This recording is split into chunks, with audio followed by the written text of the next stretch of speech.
How's it going, everybody? ChaoticMeatball here, and welcome back to the channel. It's about that time again when I do a pair of videos that go hand in hand. One on here and one on Beast Coast Pokemon, the collaborative channel where I participate in videos with Aaron Cybertron Zhang, Celio's Network, and James Beck, and this time we're going for a battle of the latest generation.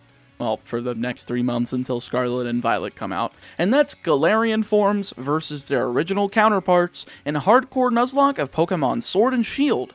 This video will be using the Galarian forms on Pokemon Shield version, as this version gets all of the good version exclusives, with the original counterparts being on Beast Coast Pokemon on the same version to, get the feeling of how different they are, which I'll make sure is included in the pinned comment as soon as it's available.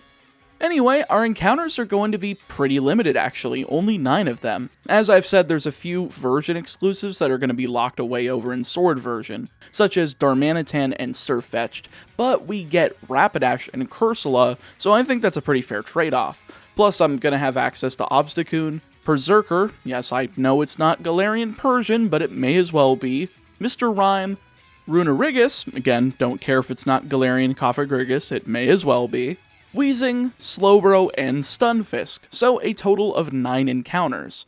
However, that might sound limiting, but this game basically gives us the most optimal movesets these Pokemon can have from the get-go due to Watt farming in the wild area as well as TRs rotating forward by a count of 1 every day, so we should be fine.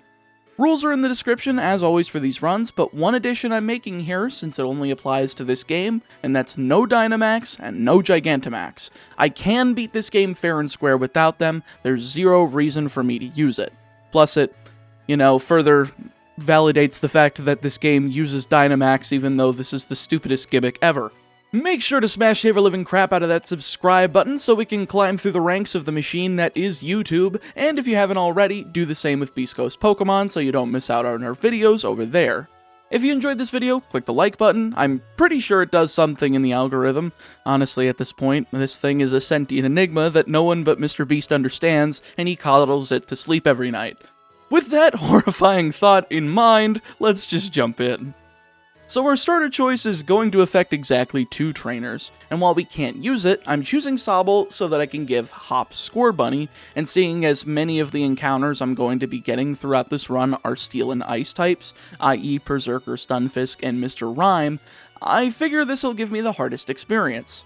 This also gives Leon a Rillaboom for the final battle, but he already has a Gigantamax Charizard to worry about, so there's no need to give him a second Fire type.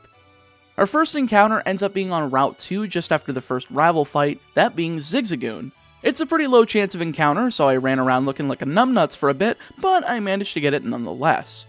We've got another rival battle in rapid succession coming up quickly though, so I figured going back to Route 1 and beginning my EV training of Zigzagoon would be the best, taking out the wild Rookidis for speed, and then fighting against Hop once I'm done. So he's leading off with that trusty Wooloo as we go headbutt with Zigzagoon, getting a 1-shot right out of the gate. Jeez, didn't see that coming. Scorbunny is also a 2-shot with headbutt, not flinching but not doing too much damage either before Rookidee comes out last, being 1-shot with headbutt just as Wooloo was. Well then, despite having 3 Pokemon for such an early point in the game, it wasn't hard at all. Good stuff. That's the only battle I've got to take care of before the wild area though, so after training up Zigzagoon for some more EVs, I'm able to quickly round up Meowth from the Dusty Bowl, Ponyta from the Bridge Field, Mr. Mime from the Watchtower Ruins, Yamask from the Rolling Fields, and Coughing from the East Lake Axwell. I figured I'd go ahead and just grab everything available at this point and only introduce new members to the team slowly as to, not dump on the intended challenge of the early game, so I'll be rolling with Zigzagoon, Meowth, and Mr. Mime for now. After all, Meowth is available head on Route 4, so clearly they intend on you being able to access this guy before the first badge, and Mr. Mime gives me a great type advantage in the Ice typing against Milo. Last thing, of course, Watt farming and TRs. Simply advancing the Switch's internal clock by a day gets me 300 watts at any den with a Pokemon inside of it, so technically I can grind up in an infinite number of these bad boys. This honestly breaks my team in 2, seeing as Mr. Mime already has access to Calm Mind, Ice Beam and Psychic, Meowth to Swords Dance, Iron Head and Crunch, and Zigzagoon to Work Up, Body Slam, and Seed Bomb.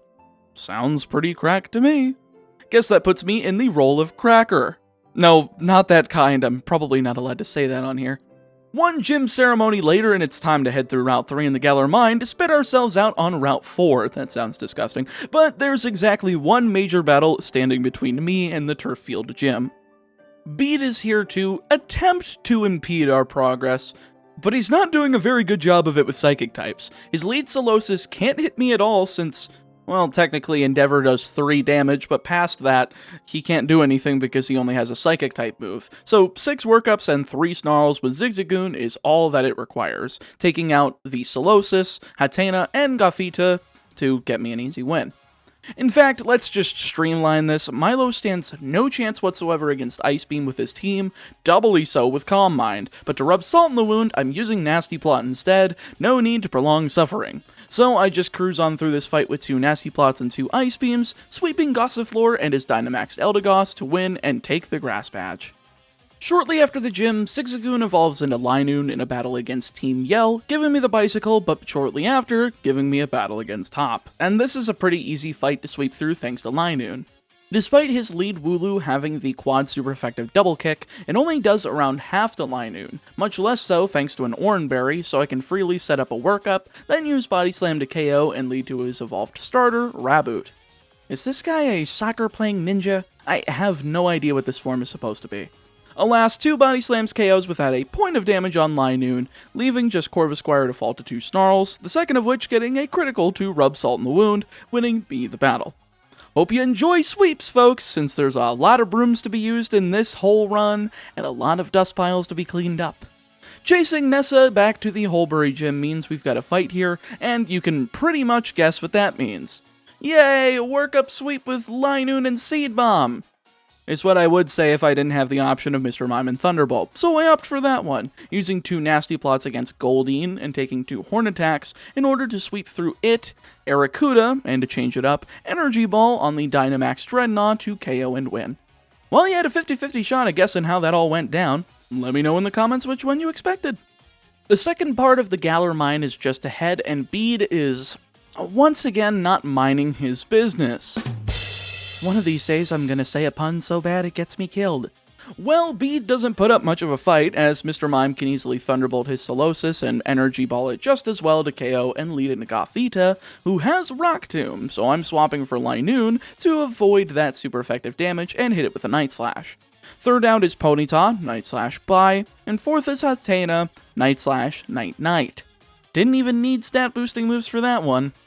Galar Mine does end up having a new encounter for me though, that being Stunfisk, who somehow ends up being the most difficult task my team has had to take up at this point, to where I was legitimately considering running away and getting the encounter elsewhere in the wild area just to ensure I didn't lose my Pokemon, but I did manage to get it in the last Great Ball I was willing to throw, taking out Team Yell and booting Kabu back to the Motostoke Gym so I can whoop his candy ass.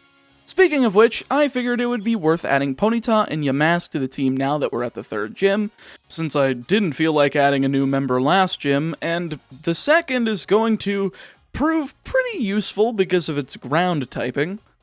Ponyta can learn Calm Mind as well, which I used to great effect in the battle against Marnie just before the gym, as her lead Krogunk has Sucker Punch as a super effective move, so I just use it 5 times and Psychic my way through Krogunk after the Sucker Punch has depleted, then Dazzling Gleam on both Scraggy and Morpeko to win.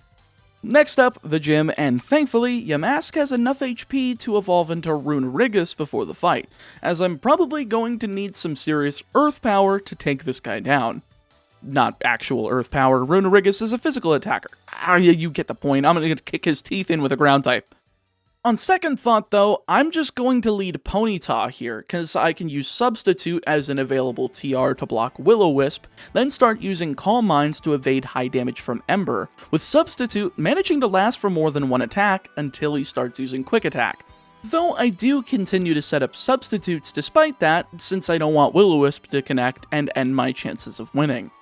All throughout this, Ponyta is healing with Leftovers, a single obtainable item in the wild area that can be abused pretty efficiently here.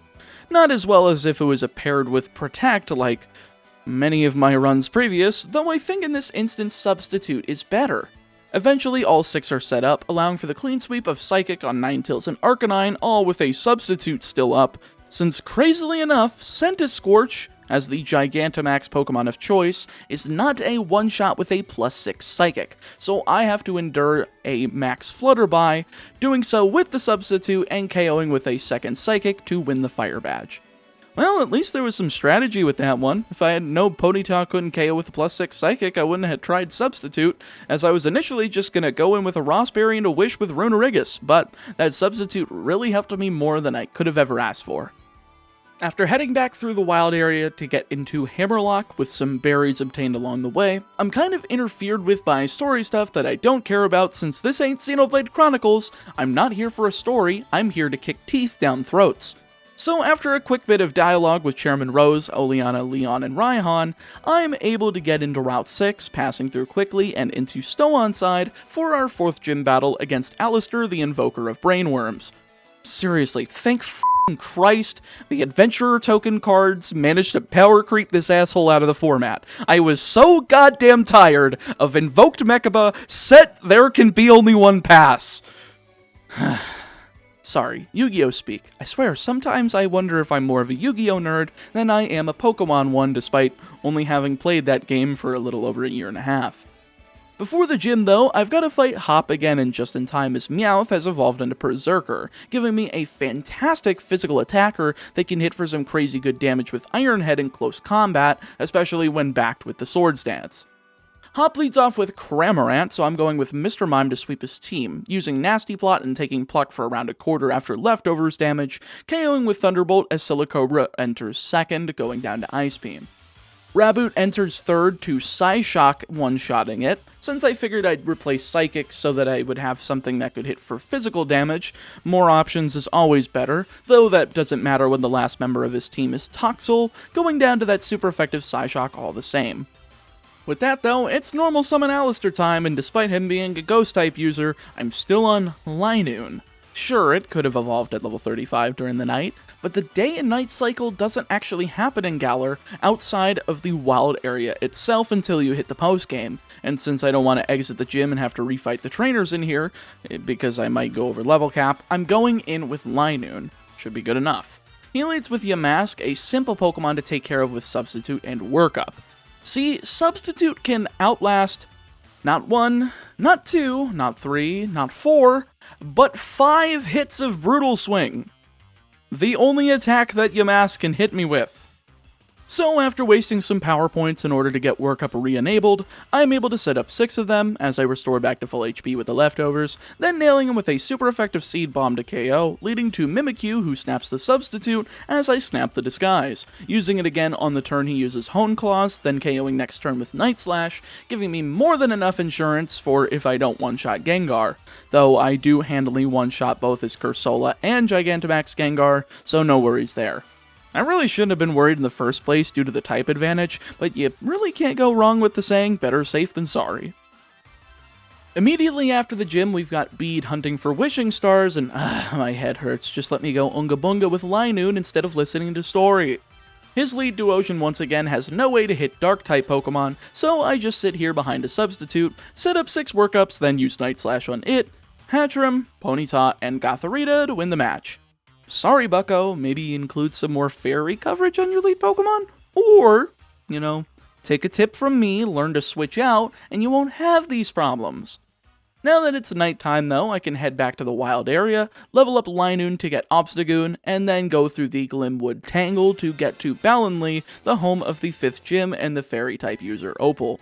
Really small section to be going through between the 4th and 5th gym. I'm guessing they had the same problem that a lot of Pokemon games do, and they front-load the first few gyms with content in between, and then all of the later gyms end up barely having anything in between them, and that's what's happening here. This gym is also weirdly a cakewalk due to the questions she asks both during the gym trainer fights and against her as the leader, as you get stat boosts for getting questions correct, and stat debuffs if you don't, so it's a pretty clear and cut-dry case of how this ends up going. I lead Berserker against her Wheezing for the poison immunity and fairy resistance, setting up 3 sword stances and sweeping it, Mawile, Togekiss and her Gigantamax Alchemy, all with 1 Iron Head apiece, though Mawile does disrupt a little bit with Intimidate, causing me to use a 4th Sword Stance to make absolutely sure that I can one-shot her entire team despite having the type advantage. Once again, better safe than sorry. Upon escorting Opal to Hammerlock so that she can kidnap the now banished Bead from the Gym Challenge, we're now forced into another rival battle against Hop, but I can say these are honestly not really forced. These feel really well paced. I don't remember if I've said this in any prior Sword and Shield videos since I don't do them very often, mostly because the games are kinda slow. I can run the other games on emulators at multiple times speed from the original games, as Pokemon games tend to be really slow. Maybe it's just because I've been spoiled by speed up features on emulators, but my brain processes the information that's happening way faster than the game moves in normal time, but I digress. I'm probably not the only person in that boat. Getting back to the point of these fights being well-paced, they don't drag, and his team really varies wildly between fights. As this go-around, he has a Trevenant and Heatmore, while his Silicobra and Toxel that were in the last fight are nowhere to be seen. Speaking of said Trevenant, it actually can't do enough damage to KO my substitute on Obstagoon in one shot, so I'm able to weave between that and Work Up in order to set up 6 of them, then KO Trevenant with Night Slash, leading to Heatmore, and from there it's pretty much the same song and dance. Night Slash KOs Heatmore, Night Slash KOs the newly evolved Cinderace, Night Slash KOs Snorlax, and big shocker, Night Slash KOs Boltund, and that's the end of the fight. Could have fed me 10 more Pokemon and it would have been the same result as long as Obstagoon wins the Speed War. One more route to go, and that's chutes and ladders and frozen Pokemon all around simply because you're climbing a ladder. It's really funny just watching them stand in place as you climbing up and down these things. It's very amusing to watch for sure. Quickly though, I'm able to get into Sir Chester, housing our 6th gym leader, the Ice Princess herself, Melanie. You could probably pronounce that Maloney based on the way it's spelled, but that sounds too much like baloney, so I'm gonna stick with Melanie. One ice-ridden, ankle-spraining, Indiana Jones-esque death trap that I fall into 72,962 times later, and she's ready to fight. The fact that Obstagoon gets access to close combat, though, kind of seals this fight's fate. Her lead Frostmoth is oddly enough a threat though, having Icy Wind in order to lower the speed of my Pokemon, which she prioritizes over any other move. So by using Berserker as my lead, I can set up Substitute 3 times in a row, use 3 Sword Stances alternating it off, then blast Frostmoth with a close combat, KOing without losing any of that speed as Darmanitan hits second, going down to the same thing, with Ice Q third. Seriously, if you hated Gen 7 Disguise as much as I do, well, Ice Face takes the f***ing cake. Why is this gal allowed to just take 2 super effective attacks for free without taking a single point of damage just because it's got a f***ing block for a head? There's no way that Iron Head isn't doing enough Blunt Force Strom to get through that, right? Well, alas, I just keep clicking the A button, eventually landing the Iron Head, 3rd time's the charm after all, leaving just Lapras to Gigantamax for no reason, exerting effort that could have been avoided if my attack was allowed to go through before the transformation, ending the battle with exactly what we're all thinking. Cool guys don't look at explosions, they blow things up and then walk away. Well, at least me anyway. Well then, after a quick bite to eat at the cafe, it's time to take on Hop in front of the fountain. I've got a bit of a new strategy for him, seeing as I'm going to be using the TR for Baton Pass. With as many status moves available on my team like Bulk Up, Calm Mind, Agility, Iron Defense, Amnesia, and Swords Dance available to me, I'd have to be stupid not to include this on at least some of my Pokemon. Anyway, Hop's team has his double back in the lead as I go with Berserker, setting up Swords Dance in the face of Growl, outpacing the attack decrease with my own gain, while also fighting against Takedown, and the occasional defense curl increases its defense. But, you know, that's not a big problem, as I'm eventually able to Baton Pass over to Obstagoon, KOing with close combat thanks to that superior speed stat that Obstagoon has, then just sweep from there. Night Slash on Cinderace, close combat on Snorlax, close combat on Corviknight, and Night Slash on his new inclusion Pincurchin, winning me the fight and allowing for Mr. Mime to hit evolution level. However, we're not going to be evolved Mr. Mime throughout this entire run. No, actually Mr. Mime is better than Mr. Rhyme, simply because it has a much higher speed stat in comparison to Mr. Rhyme, as it already has base 100, and Mr. Rhyme has, I believe, either base 60 or 70, but it's much lower, and I'd rather just, use the baton pass method and then stack the Eviolite on top of that to keep the fast sweeping ability of Mr. Mime intact. One Route 9 later, and it's time for Spikemouth, the second to last area with a gym, though Marnie has to lead us in and battle us to make sure we're worthy of entering said gym. She's got Liepard as her lead, and since she's using Sucker Punch, I figured I'd just use Berserker and start setting up Swords Dance in order to baton pass over to Obstagoon, and hilariously enough, despite her setting up Nasty Plot, she doesn't have a single special attack available to Liepard. Very stupid oversight, but enough for me to take over the match with Substitute on Obstagoon, KOing her team with a myriad of Night Slashes and close combats, taking out Liepard, Scrafty, Toxicroak, and Morpeko all in one shot apiece to win, all without taking a single point of damage inflicted to Obstagoon. The Substitute's gonna do damage, but, it pays to have it. Piers is just ahead, and he does pose a little bit more of a threat to us as his lead Scrafty has Sand Attack, something I cannot risk getting hit by even a single time thanks to Baton Pass being the name of the game. Thankfully, I can blank those with Substitute, and with his attacking moves of Brick Break and Payback being resisted and neutral respectively on my Rapidash, this makes it a little bit easier. I try to sweep a Dazzling Gleam, but I underestimate how much damage that Payback would do to Rapidash. I figured it would take 2 shots to break a Substitute, it only takes 1. So I was only able to get through both Scrafty and Obstagoon with Dazzling Gleam before Rapidash was brought close to the brink as Malamar comes in third.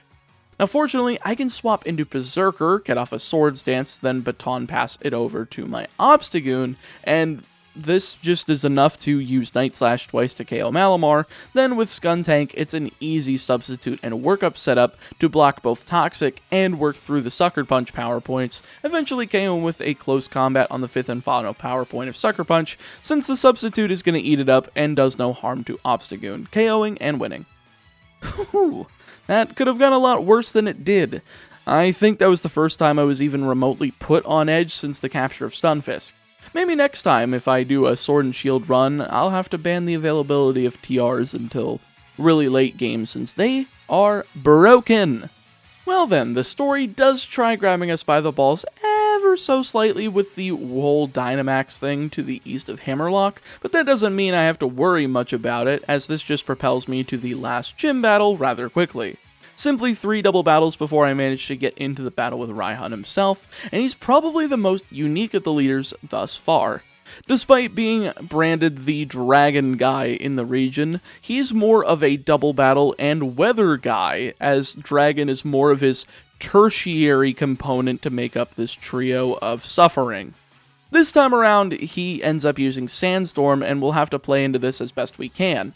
Thankfully, Berserker and Stunfisk are immune to the damage here, so that should help a little bit, but Rapidash is going to be taking some chip damage here.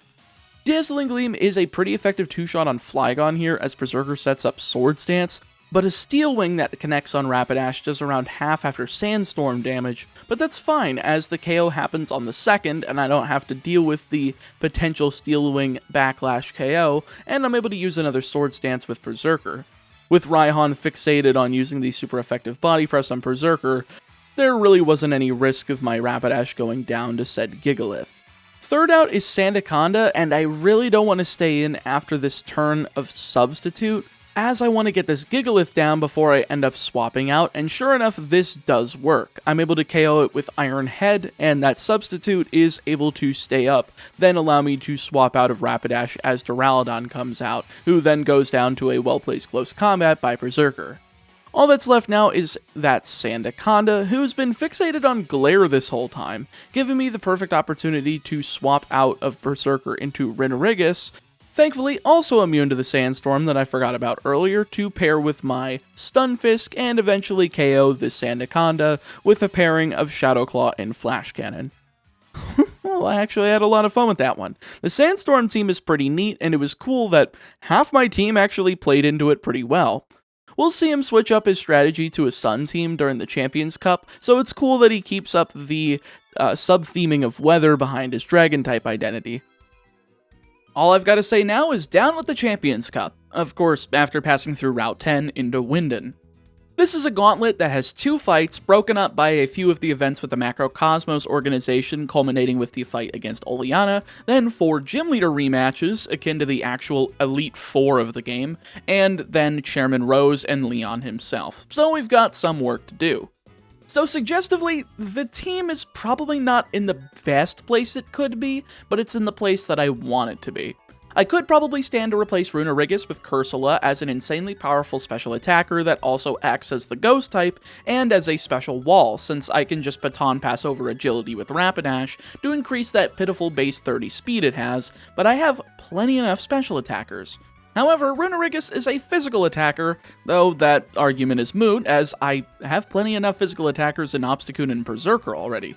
So that just makes the only spaces I have being the tank spots filled up by Runerigus and Weezing.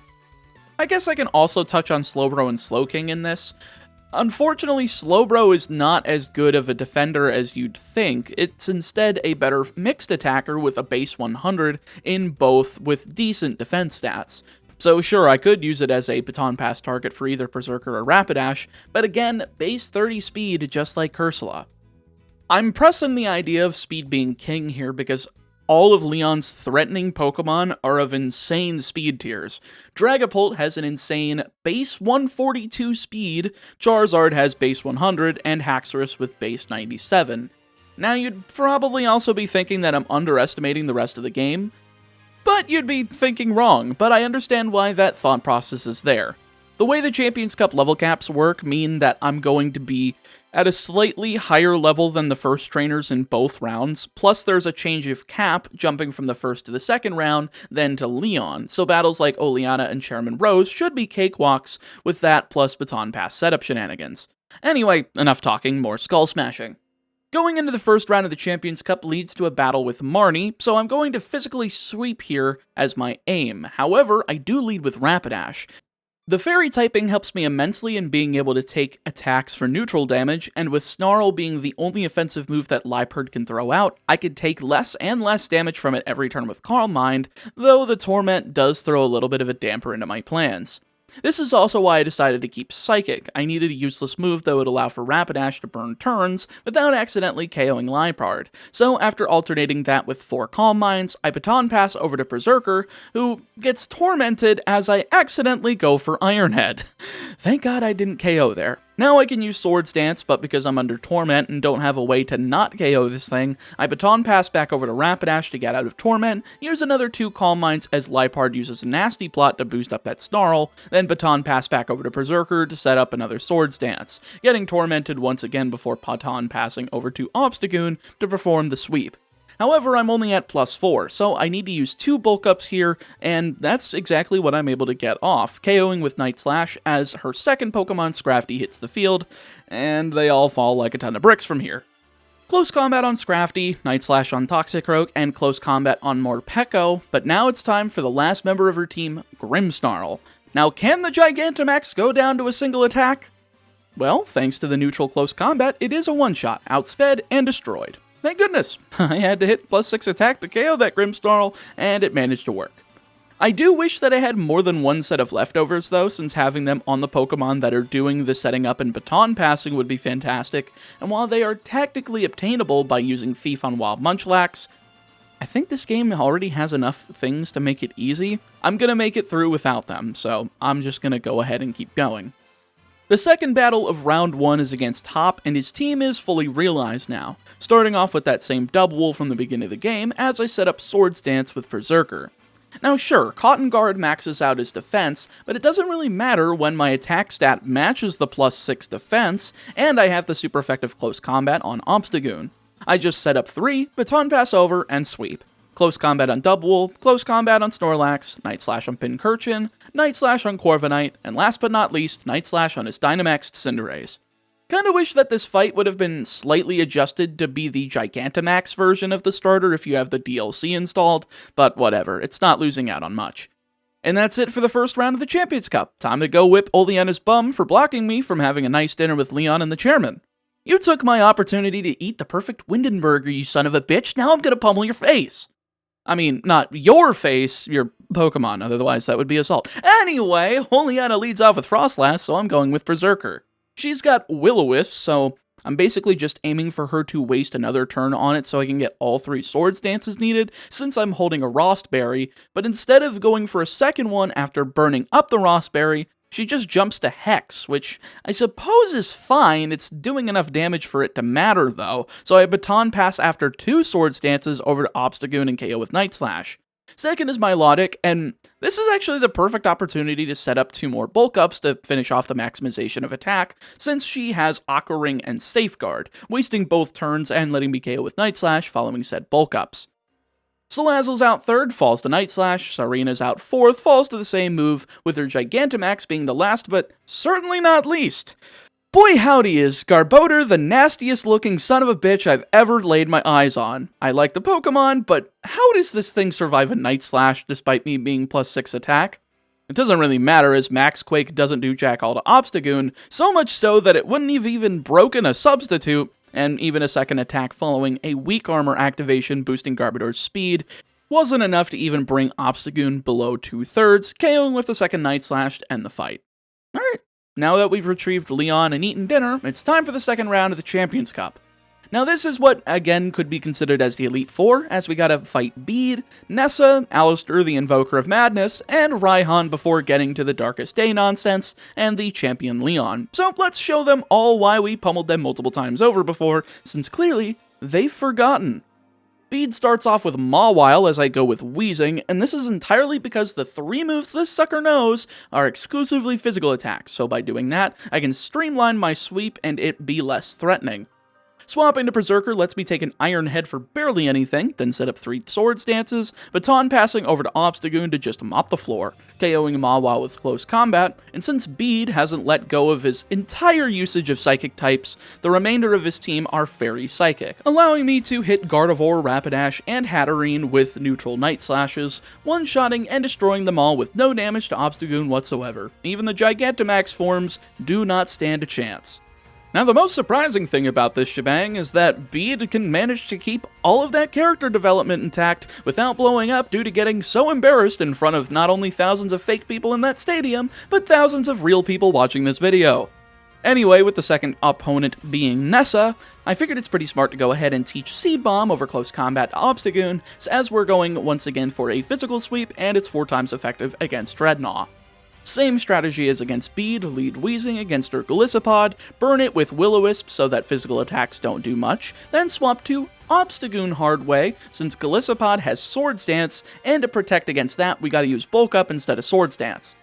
Now this could be potentially threatening due to being a bug type, but the only bug type attack she has is First Impression, so this isn't as risky as it could be. Liquidation is the only attack that she can use to damage me at this point. Leftovers carries the weight while I set up 5 bulk ups, with the burn just doing not enough to knock Golisopod below half, so I can KO it with Night Slash without triggering, emergency exit, and therefore a potential first impression down the road. Second out is Seaking, and here's where the Seed Bomb comes in. KO Seaking, Barraskewda, then Night Slash on Pelipper, since Seed Bomb would have been neutral anyway, and Seed Bomb to the Gigantamax Dreadnought for 4 times effective damage to seal up the win the only way I know how, through Unga Bunga Beatdown. 2 down, 2 to go, as Alistar the Invoker of my Insanity is up next, and I don't really need much new to win this fight. Mostly just Iron Defense on Berserker over Close Combat to Baton Pass over, just in case, since I'm not going to use a Fighting type move against Ghost types, may as well. Alistar starts off with Dust Noir as I go Wheezing, as once again the lead of a team is a physical attacker, and I'm going to burn it with Will-O-Wisp to ensure that I take less damage. The only unfortunate thing about this whole endeavor is Rock Tomb, which lowers my speed, and I didn't have exactly as much forethought as I should have to teach Rapidash agility in preparation for this, because I am a dum-dum. In exchange, though, I'm just setting up 6 stages of defense with Berserker's Iron Defense, 6 stages of attack with Sword Stance, then using Baton Pass over to Rapidash in order to use 6 Calm Minds for the special defense boosts, with the special attack being irrelevant for this fight. This is like the rare moment that I wish Runerigus got Baton Pass, seeing as it gets both Iron Defense and Amnesia, and it would have been perfect for this fight, but we all can dream. And in case you were curious, yes, Rapidash can survive a critical of any move that Dust Noir uses. I calced it, and it wasn't any worry for me. I just needed to click Calm Mind and wait it out. Leftovers keeps Rapidash up to full health throughout all the Rock Tombs and Shadow Punches and whatnot, especially with Charm being used 3 times to ensure it remains that way, before finally baton passing over to Obstagoon, using Substitute after taking a Thunder Punch that does 2 damage, then taking a critical that doesn't even break the Substitute, before KOing with my own critical Night Slash. Second is Chandelure, Night Slash, Night Night, after the Substitute fades. Third is Poltegeist, who uses Giga Drain for some damage, but Substitute is more than enough to survive through another as I KO with a Night Slash after some Protect shenanigans from the opponent. Fourth is Cursula, another quick KO with Night Slash, still outspeeding thanks to that abysmal speed stat, leaving the Substitute available to take any max move Gengar throws out here, using Max Ooze, and not even breaking the sub, allowing for one last Night Slash to grab the KO and the win. You've been power crept, nerd. Get the f*** out of here.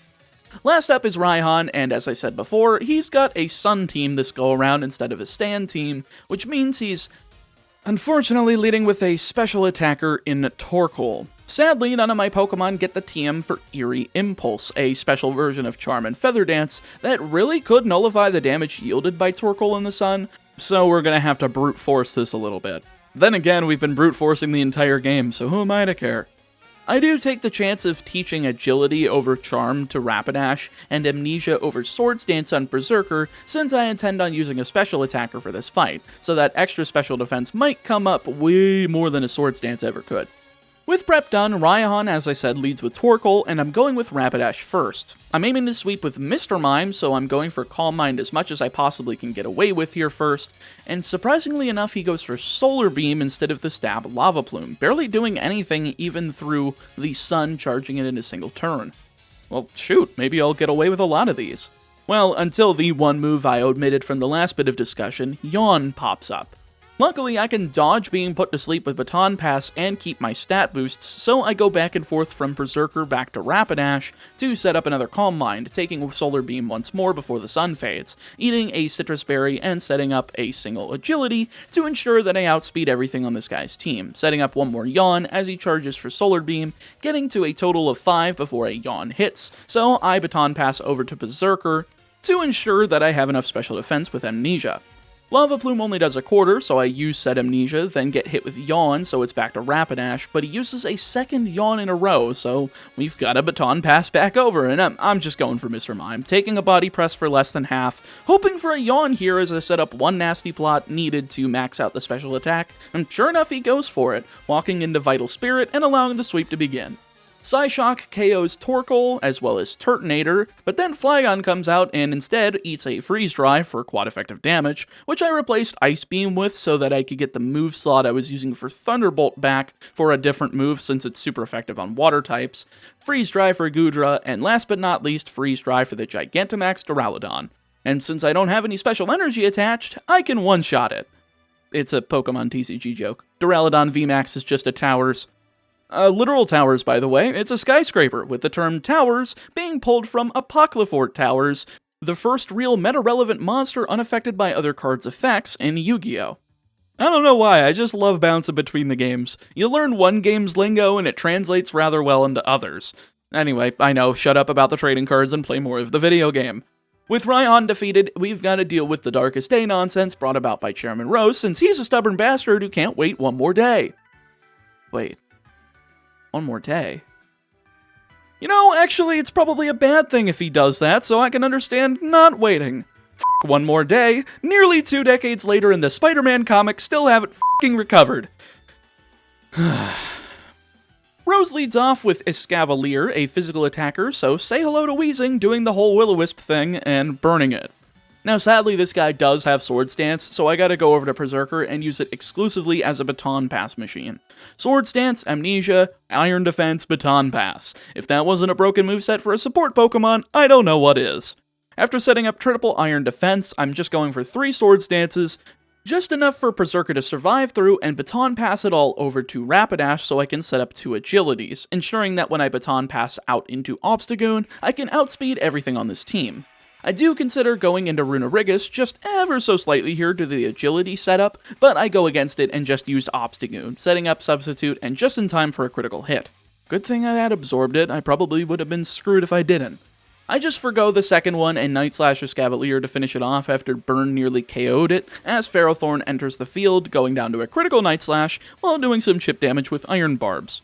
No problem, as Kling Klang comes out third, and I get off a free substitute as he goes for Shift Gear, increasing some stats, but nothing I need to worry about, as Night Slash once again gets a critical to rub salt into the wound of the KO, leading to his own Berserker. Sorry buddy, you're clearly not using yours correctly. Say hello to Night Slash! Last out is Kaparaja, and I figured I'd want to substitute up here since he's a steel type, massive defense, and I didn't reteach close combat because, again, I am a dum-dum. So fortunately that was a smart decision as I Night Slash it and it doesn't KO. But Max Steel Spike doesn't even manage to KO the substitute, finishing it off with a second Night Slash. Well then, Rose, are you happy now? You happy that you didn't wait one more day? I hate that comic so much. Well, one Eternatus problem handled by the Sword and Shield dogs and entirely not by me because I'm trying not to die later, and it's time for Leon. My preparations were a little frantic for this one, and that's entirely because of one thing, his lead, Aegislash. This thing, despite not having a stellar speed stat, is insane. Base 140 attack and special attack, nerfed from 150 in Gen 6 and 7, is still insanely strong and difficult for me to survive against. He's got 2 special attacks in Shadow Ball and Flash Cannon, and 1 physical attack in Sacred Sword, so I'm essentially gonna lead with Wheezing to burn, then start setting up defenses ASAP with Berserker, though I have a backup plan with Runerigus, and setting up following Aegislash's KO if things go south. Wish me luck, and hope and pray I can win this run without a single KO. In fact, if things go right, I should be able to get past this fight without any KOs happening, assuming Wheezing doesn't miss Will-O-Wisp. And now to take a big sip of my Canada Dry soda. This is not a sponsored video. But yeah, of course I'm gonna have a deathless run just get ended completely because Will-O-Wisp can't land. Man, I feel like Aaron Cybertron Zang today. However, the second one does land, thank God, because I had a 93.75% chance of hitting that one after missing the last one. Burning Aegislash before Wheezing falls to a Flash Cannon. And yes, Will-O-Wisp does hit through King's Shield, I made sure to check. Here I swap to Berserker and immediately go for Amnesia to protect against Shadow Ball and Flash Cannon, taking less than half from Shadow Ball as I go for Iron Defense next turn, thankfully getting a King's Shield and therefore another free boost. Amnesia comes down as a second Shadow Ball, and with the Oran Berry, I'm free to set up one more Iron Defense before Baton passing out. Sacred Sword brings Berserker down into the red, so of course I do Baton Pass into Rapidash in order to absorb the second one for next to nothing, then use Calm Mind to protect against the super effective Shadow Ball and Flash Cannon, thankfully getting a King's Shield before setting up the 6th stage of special defense, as a Flash Cannon still manages to connect for around a third. 1 agility should be enough for me to get through this team, and Psychic takes out both Aegislash and Haxorus before Dragapult comes out, so I use 1 more Calm Mind to get another stage of special attack, oddly enough taking a Shadow Ball for very little as I go for another, getting to +4 special attack and taking another Shadow Ball. I'm too low to do anything else but go for Psychic, KOing as Rhyperior comes in and falls all the same. 5th out is Rillaboom, and Psychic once again gets that KO, but I'm only at +4 going into Charizard with barely any HP. So I'm gonna have to hope that the +6 defense and special defense gets me through if I want to get through with only losing Wheezing. Thankfully, this happens as Psychic brings Charizard into the deep yellow as it Gigantamaxes, and then uses Max Rockfall and doesn't KO even with the Sandstorm damage following, letting 1 more Psychic tear through the Fire Wings of Gigantamax Charizard, KOing and giving me the title of Champion. Well, that was actually a pretty interesting run at the end. We almost made it through Deathless and didn't even grab 2 of our 9 encounters. Sure, the amount of baton passing and setting up made a ton of these fights trivial, but the endgame is where the fun is concentrated in this game, and I had a ton of fun with some of these fights following the 8th gym battle against Raihan.